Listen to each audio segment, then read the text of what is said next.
नमस्ते। आज के इस खास विश्लेषण में हम एक ऐसी कहानी की गहराई में उतरने वाले हैं जो सिर्फ कोई पुरानी पौराणिक कथा नहीं है, बल्कि समर्पण, जबरदस्त धैर्य और दृढ़ संकल्प की सबसे बड़ी मिसाल है। ये एक ऐसी कहानी है जो हमें दिखाती है कि अपने सबसे बड़े लक्ष्य को पाने के लिए असल में किस हद तक गुजरना पड़ता है। तो चलिए, बिना किसी देरी के इस अद्भुत कथा के हर एक पहलू को डिकोड करते हैं। 108। जरा इस नंबर पर गौर कीजिए। क्या हम ये कल्पना भी कर सकते हैं कि किसी ने अपने सबसे बड़े लक्ष्य को, अपने सच्चे प्रेम को पाने के लिए एक या दो बार नहीं, बल्कि पूरे 108 बार जन्म लिया हो? सुनने में बिल्कुल नामुमकिन सा लगता है ना? लेकिन माता पार्वती की कहानी का सबसे बड़ा सच यही है। उन्होंने भगवान शिव को पाने के लिए सचमुच हर सीमा को पार कर दिया था। भाग 1, सच्चे प्रेम के लिए 108 जन्म। इस महाकाव्य की शुरुआत एक बेहद दुखद घटना से होती है, माता सती का आत्मदाह। और इस घटना के बाद भगवान शिव पूरी दुनिया से विरक्त होकर एक बहुत गहरे ध्यान में चले जाते हैं। 107 हिंदू धर्म ग्रंथ बताते हैं कि सती का शिव के प्रति प्रेम इतना गहरा था कि उन्होंने उन्हें वापस पाने के एकमात्र उद्देश्य से फिर से जन्म लेना शुरू किया। लेकिन लगातार 107 जन्मों तक उन्हें सिर्फ और सिर्फ असफलता मिली। हर जन्म में एक नई परीक्षा हुई, सालों का लंबा इंतजार रहा, लेकिन नतीजा वही, शिव नहीं मिले।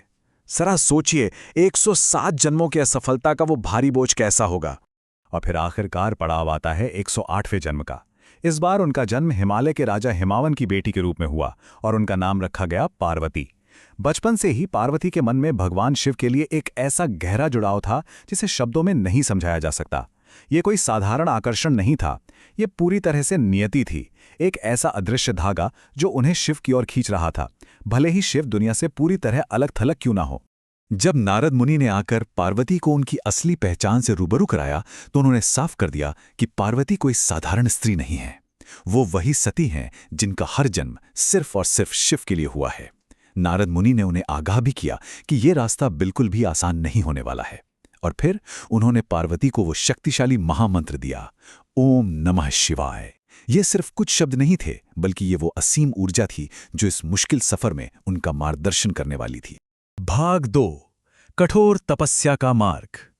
पार्वती ने बिना एक पल गंवाए इस सबसे कठिन रास्ते को चुन लिया।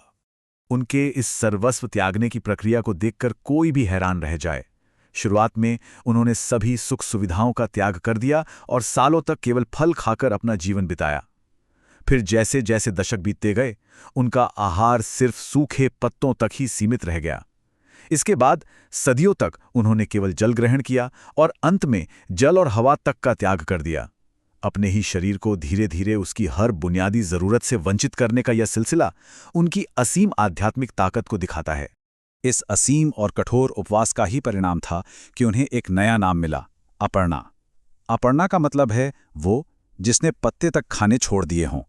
ये इस बात का एक बहुत बड़ा प्रमाण है कि जब इंसान का संकल्प उसके शारीरिक अस्तित्व से बड़ा हो जाता है तो वो दुनिया के किसी भी दर्द और किसी भी अभाव को पार कर सकता है। 3000। हमारे ग्रंथ बताते हैं कि माता पार्वती की ये घोर तपस्या कोई 1-2 साल नहीं, बल्कि पूरे 3000 सालों तक चली। कुछ कथाओं में तो यहां तक कहा गया है कि ये तपस्या युगों युगों तक जारी रही। लेकिन यहां जो बात सबसे ज्यादा हैरान करने वाली है वो ये कि इतने लंबे समय तक बिना किसी परिणाम के भी उनका संकल्प एक पल के लिए भी नहीं डगमगाया, बिल्कुल अडिग। भाग 3, विश्वास की अंतिम परीक्षा। इतनी भयंकर तपस्या के बाद भी शिव को प्राप्त करना इतना सीधा नहीं था। भगवान शिव ने उन्हें स्वीकार करने से पहले उनके इस अभूतपूर्व समर्पण को परखने का फैसला किया। शिव द्वारा भेजे गए सप्त ऋषियों ने पार्वती की परीक्षा लेनी शुरू कर दी। उन्होंने शिव की कड़ी निंदा करते हुए पार्वती से कहा कि वे तो शमशान में रहते हैं, भूतों के साथ घूमते हैं, उनके लिए तुम अपना जीवन क्यों बर्बाद कर रही हो। लेकिन पार्वती का उत्तर पूरी तरह से शांत और एकदम स्पष्ट था। उन्होंने कहा कि उन्हें कोई सांसारिक सुख या महलों का राजा नहीं चाहिए। वे परम सत्य की खोज में हैं और उन्हें केवल और केवल महादेव चाहिए। और फिर आता है इस पूरी कथा का क्लाइमैक्स।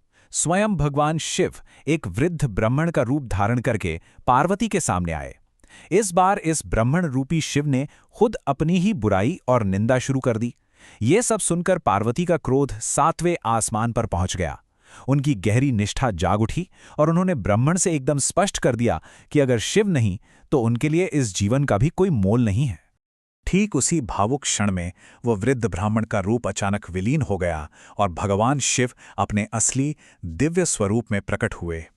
ये पल उस पूरे 108 जन्मों के संघर्ष का सबसे बड़ा इनाम था। शिव ने पार्वती से कहा, तुमने मुझे नहीं, मेरे अस्तित्व को जीत लिया है।